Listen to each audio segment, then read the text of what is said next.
আসসালামু আলাইকুম গাইসিরা। শীতকাল তো একদম যায় যায় এরকম একটা, তো গরম গরমও লাগে, আবার একটু শীত শীতও লাগে। তার কয়েকটা দিন তারপরে তো গরমকাল চলে আসবে, ফাল্গুন চলে আসছে।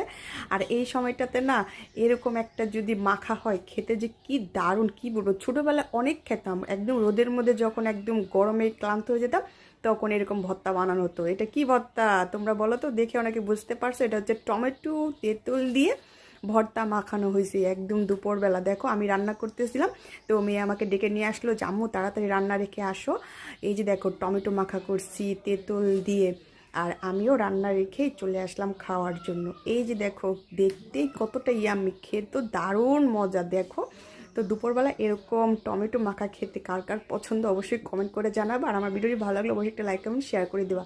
আর এই যে দেখো, খোলা আকাশের নিচে বসে মিষ্টি মিষ্টি রোদের মধ্যে এই যে টমেটো ভর্তা খাওয়া হচ্ছে। তো সবাই ভালো থেকো, সুস্থ থেকো, আল্লাহ হাফেজ।